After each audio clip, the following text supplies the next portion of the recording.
popped around, like, you know, sat back, I'll be still there in a second, just wait. It's like having an ADHD, so just wait, I'll be round in a second, it's fine. You're great as well, you were saying about the Quasimodo thing.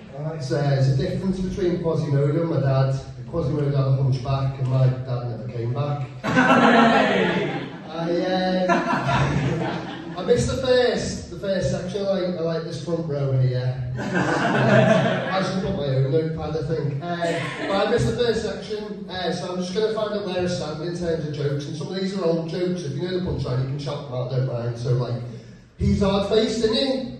What's his answer? Yeah, the man in the Iron Mask. Close, same person. She's a dark horse. Black Beauty. Well done, yeah. He's a slippery bugger. Hey! I should tell you a bit, most comedians tell a bit about themselves, and usually it's something positive, but I'm going to tell you about 3 things I don't believe exist. Number 1, female orgasm. I like how you agree with me. Sorry for your loss. Dinosaurs, don't believe dinosaurs are real. Like, they're just big jigsaws in the ground, but people have lost the pictures beforehand. Not a real thing. Like, who puts them together and goes, that's how it went. You've just made that up, fella. Third thing I don't believe exists, when your washing machine tells you it's got 1 minute left. My ex used to sit on the washing machine for that last minute, and she told me it went twice as long and got her off more than I ever did. So, just not true, is it? Not a real thing. I've been doing this for nearly 2 years now. I'm starting to get noticed. This week my picture was on a promotional at the Hot Water Comedy Club. This woman come up to me and she said, oh, I've seen you before, I've seen you. I said, oh, I mentioned the Hot Water thing. Said, I'm performing tonight in Eccles, thanks for coming. And she said, no. The other fellow looked at me a bit longly on the bus, creeped out. Well, sorry about that. But I've shown people in this picture really proud of it, like dead happy, and you're like, oh, when are you going to be on 8 out of 10 cats? Well, I work in food manufacturing, so it's more 8 out of 10 cans. I lost my previous job though. I used to work for the National Fraud Hotline. Has anyone seen the National Fraud Hotline? No, it's a real thing. People get scammed, you ring them up, and I used to be the fella on the other end of the phone. So when people ring you up, they give you their name, their age, their date of birth. They don't quite like it though, it's frowned upon when you take their bank details. When you ask for their mother's maiden name, what street they grew up on, why there's a weird Amazon order come through on their account in the last 5 minutes since they've been on the phone. It's frowned upon, that is. I drove here tonight, any drivers? I have an existential crisis every time I get in the car. If you're in the car on your own, how can you prove you're not in a coma? No one else, if you're on your own, I'm a middle-aged white guy, so I do the most white guy thing going, that is practically being in limbo. I put a podcast on, and that is just limbo in a nutshell for an hour. But you see these motorway signs that says, don't drink and drive, don't drug and drive, like there's only one drug, one marijuana, please. They're not the most dangerous things. To the point of this, I have never drunk and drive, right? And I've never had one marijuana and driven. But do you know what more scary than all those things? Sneezing and driving. There needs to be a fucking whole ad campaign on this. And being a dad, like I've developed the sneeze with the ferocity of Vin Diesel in any Fast and Furious film. I can now sneeze so hard and black out while I'm driving. I get through the apocalyptic wastelands of Skelmersdale and St. Helens. I've written shit in my hand. Oh yeah, my parents. Yeah, my child disappointed me the other day. Does anyone remember the first time they either disappointed their parents or the children disappointed them? When did you disappoint your parents, Zach? Caught watching porn. You caught watching porn? How old, like last week? Zach, you're nearly 30 years old. Lock the door, at least put a sock on the door, dog.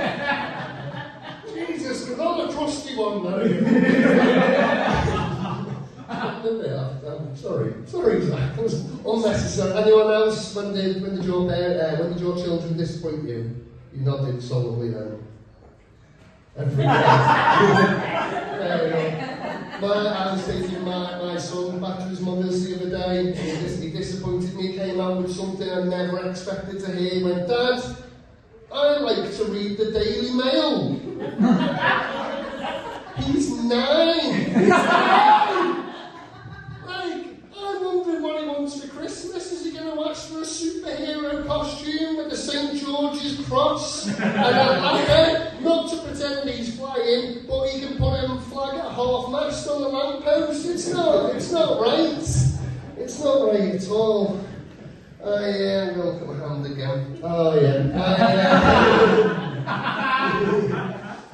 I'm in a weird stage in my life as I approach 40, where I'm like an existential crisis Benjamin Button. I'm finding grey hairs, but I'm also getting acne. I went to bed wearing spot stickers last night. I don't know used spot stickers before.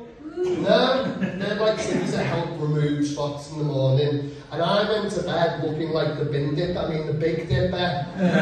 I don't like getting old at all. Like you find a random. Women talk a lot about having essentially what is like a second puberty, growing a moustache, etc. Men also go through this. I pulled an ear hair, and as I pulled it, it was like a magician pulling cloth out. I felt like the stitches of my ear was going to come undone. It was going to fall off like I was a poorly made Frankenstein's monster. I don't like this getting on. I shaved the head last year though for charity. I shaved it for Shave the Brave. I made nearly £600. Whoa!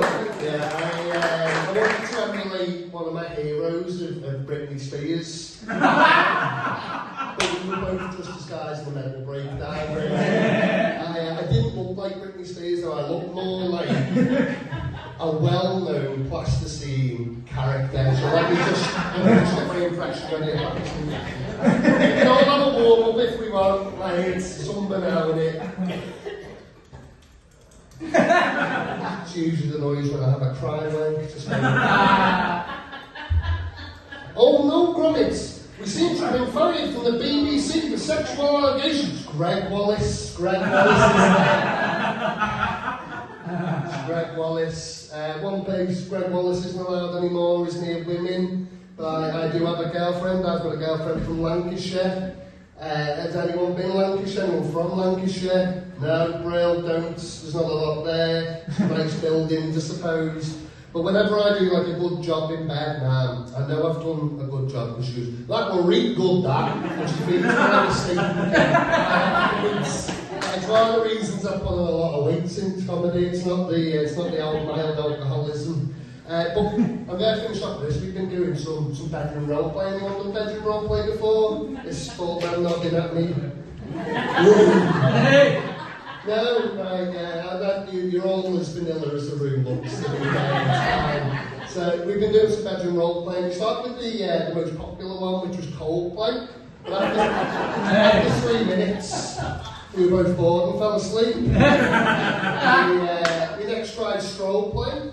That was a walk in the park. Well, my favourite one we did role play, where I pretend to be a drummer in a famous 90s band, and my partner, they, well, never mind. I'm Tom Owen. If you'd like to follow me after this, I am quicker than I look. I can run 60 minutes.